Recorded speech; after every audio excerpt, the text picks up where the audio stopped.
बिस्मिल्लाहिर्रहमानिर्रहीम। अस्सलाम वालेकुम प्यारे दोस्तों, आप देख रहे हैं डिस्कवर ओरिजिनल और मैं हूं असद। इससे पहले अंगार की आप 125 एक साथ सुन चुके हैं।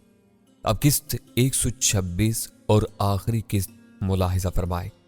लेकिन इससे कबल आपको आगाह करता चलूं कि इसकी जितनी भी स्टार्स से एक साथ हैं वो इंशाअल्लाह अब से दोबारा शुरू कर दी जाएंगी। इसलिए आपसे रिक्वेस्ट है कि अगर आपने हमारे चैनल को सब्सक्राइब नहीं किया तो हमारे चैनल को सब्सक्राइब कर लें और बेल आइकन को क्लिक कर लें ताकि आपको तमाम वीडियोस मिलते रहा करें। और साथ ही हमारी वीडियो को लाइक किया कीजिए, अपने दोस्तों के साथ शेयर किया कीजिए और साथ ही कमेंट्स बॉक्स में अपने आरा से हमें मुतल्ला किया कीजिए। आइए अंगार का आगाज करते हैं। इस मकसद के लिए तलबा तंजीमें खसूसन इनका अहम टारगेट है। बलूचिस्तान में ज़ुर्रियात ज़िंदगी की नाकस सूरत हाल ने इनका काम आसान बना दिया है। वफाक से आज़ादी के नजरियाती प्रचार के बाद अब बात मुसल्लह जद्दोजहद तक जा पहुंची थी और शाह मुराद ने इस मकसद के लिए अपने अड्डों में असलहे और गोला बारूद का भारी जखीरा महफूज कर रखा था, जो मुनासिब वक्त पर हम ख्याल लोगों में तकसीम किया जाना था। इसके अलावा शाह मुराद अपने भारतीय आकाओं के इशारे पर मुल्क भर में बम धमाकों और दहशत गर्दी की वारदातें भी करवाता था। जो अड्डा तुमने तबाह किया था वो इसका सबसे बड़ा और मजबूत ठिकाना था, जहां बॉबी ट्रैप और टाइम बमों के अलावा आतिशी हथियारों और गोला बारूद का इतना भारी जखीरा मौजूद था कि टाइम बम फटने के बाद वो जगह एक झील की शक्ल इख्तियार कर चुकी है। अब शाह मुराद का क्या बनेगा, मैंने पूछा। सदीकी साहब शाने उचकाकर बोले, खुदा जाने अब यह मामला बहुत आला सतह पर जा चुका है, शायद हमें कभी पता न चल सके कि इसका क्या हशर हुआ। अचानक मुझे एक और बात याद आ गई। सदीकी साहब, क्या शाह मुराद ने मलिक अब्दुल करीम के बारे में भी कुछ बताया है? मलिक अब्दुल करीम के बारे में उसने जो कुछ बताया है वो नहायत रंज और गमनाक है। मलिक अब्दुल करीम को सरहद पार भेज दिया गया था। यहाँ तशद्दुद के मराहिल से गुजरते हुए उस पर दिल का दौरा पड़ा और वो इंतकाल कर गया। हम उसके भाई मलिक अब्दुल रहीम की वजह से अहम भारतीय बाशिंदों को भी बरामद कर चुके हैं और इन्हें खुफिया तौर पर सरहद पार करा के इनके घरों में भेजा जा चुका है। अब भारतीय मंसूबा साज हमारे खिलाफ कुछ भी साबित नहीं कर सकते। वैसे भी अफजल और शाह मुराद की जुबान खोलने से इनकी पोजीशन नाजुक हो चुकी होगी और वो सब कुछ भूल कर अपने दिफा की तैयारियों में मगन हो गए होंगे। इतना कहने के बाद वो कुछ लम्हों के लिए खामोश हो गए। फिर एक गहरी सांस लेकर उन्होंने मेरी नजरों में नजरें डाल दी। अब मैं शाह मुराद के कुछ ऐसे करतूतों के बारे में भी तुम्हें बताना चाहता हूं जिनका ताल्लुक तुमसे है। मैंने हैरानी से सदीकी के चेहरे की तरफ देखा। आप किन करतूतों की बात कर रहे हैं सदीकी साहब? मेरे लहजे में बेकरारी की कैफियत देखकर उन्होंने मुझे तहम्मुल से काम लेने का इशारा किया। मेरे लहजे में बेकरारी की कैफियत देखकर उन्होंने मुझे तहम्मुल से काम लेने का इशारा किया। यह सब उसने बिल्कुल रजाकाराना तौर पर बताया है।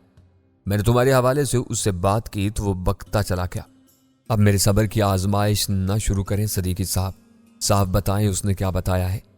मैंने उसे कहा था कि तुम्हारी तबाही की इब्तदा सैफल पर तुम्हारे जुल्म से हुई थी।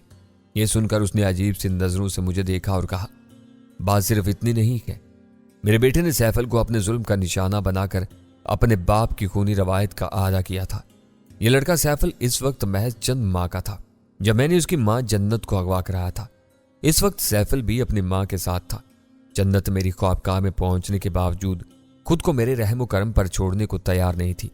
तब मैंने नन्हे बच्चे को अपने खंजर की जद में लेकर जन्नत को धमकी दी कि अगर उसने मेरी बात ना मानी तो मैं उसके बेटे को मार डालूंगा।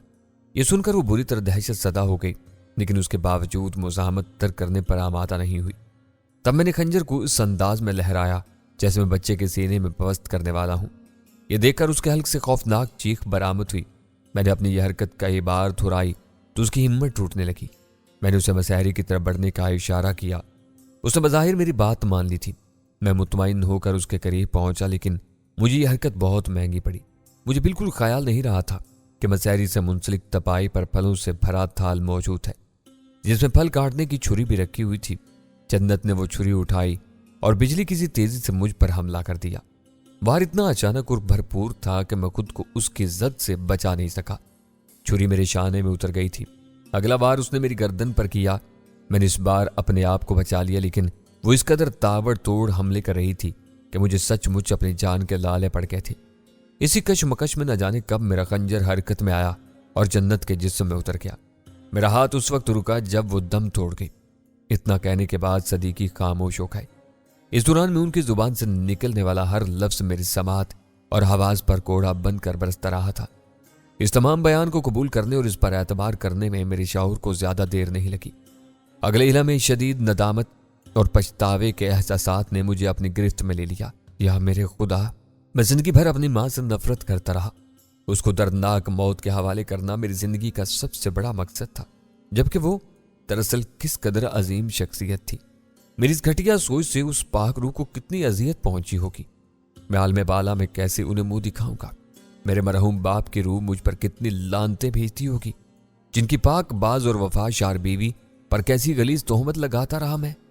شاہ مراد کا کہنا ہے کہ وہ اس افتاد سے اتنا پریشان ہو گیا تھا کہ اس نے بلا سوچے سمجھے تمہیں چھاڑیوں میں پھینکوا دیا اور تمہاری ماں کو گاؤں سے باہر ایک غیر آباد علاقے میں دفن کرا دیا۔ دوسری طرف اس نے اپنے زرخلید غلاموں کے ذریعے افواہ پھیلا دی کہ تمہاری ماں کسی ڈھانچی سوار کے ساتھ فرار ہو گئی ہے۔ یہ پراپوگنڈا اتنی یقین اور زور و شور سے پھیلایا گیا کہ گاؤں کے بیشتر لوگوں کو اس پر اعتبار آ گیا، لیکن تمہارے باپ گوہر داد کو اپنی بیوی کے کردار کی مضبوطی کا اتنا یقین تھا کہ اس نے ان افواہوں پر کان دھرنے سے انکار کر دیا اور نزدیکی پولیس چوکی میں اپنی بیوی کی گمشدگی کی رپورٹ درج کروا دی، جس میں شک ظاہر کیا گیا کہ اسے اغوا کیا گیا ہے۔ اس کے ساتھ ساتھ اس نے خود بھی اپنی بیوی کی تلاش شروع کر دی۔ شاہ مراد کا کہنا ہے کہ اسے خطرہ محسوس ہوا تھا کہ گوہر داد حقیقت کا پتہ چلا لے گا، لہٰذا اس نے اسے بھی راستے سے ہٹا دیا اور اس کی موت کی ذمہ داری بھی تمہاری ماں کے فرضی آشنا پر ڈال دی۔ اتنا کچھ کرنے کے باوجود شاہ مراد کو تمہارے چچا مہرداد سے خطرہ محسوس ہو رہا تھا۔ اس کا سدباب اس نے اس طرح کیا کہ ایک رات اپنے کارندے ڈاکوؤں کے بھیس میں بھیج کر تمہارے چچا کی ٹانگ توڑ ڈالی اور انہیں ہمیشہ کے لیے معذور کر دیا۔ شاہ مراد کی خباثت کا سلسلہ یہیں تک محدود نہیں رہا۔ اس نے جعلی کاغذات کے ذریعے دعویٰ کیا کہ گوہر داد مرنے سے کچھ عرصہ پہلے اپنی تمام جائیداد شاہ مراد کے ہاتھ فروخت کر چکا تھا۔ تمہارا چچا مہرداد پے در پے مصائب سے اس قدر نڈال ہو چکا تھا کہ اس نے شاہ مراد کا دعویٰ تسلیم کر کے تمام زمین و جائیداد سے دستبردار ہونے میں ہی عافیت سمجھی۔ اسے شاید صورتحال کا اندازہ بھی ہو چکا تھا، لہٰذا اس نے مزاحمت کر کے اپنی بیوی، اپنی اور تمہاری زندگی خطرے میں ڈالنے کی کوشش نہیں کی۔ اس طرح ایک خاندانی زمیندار کو معذوری کی حالت میں لوہار کا پیشہ اپنانا پڑا۔ کاش یہ سب مجھے پہلے معلوم ہو جاتا۔ میں نے اپنے دل میں برپا غموزی کی قیامت پر قابو پانے کی کوشش کرتے ہوئے کہا، میں اس شیطان کے بوجھ سے زمین کو بہت پہلے نجات دلا دیتا۔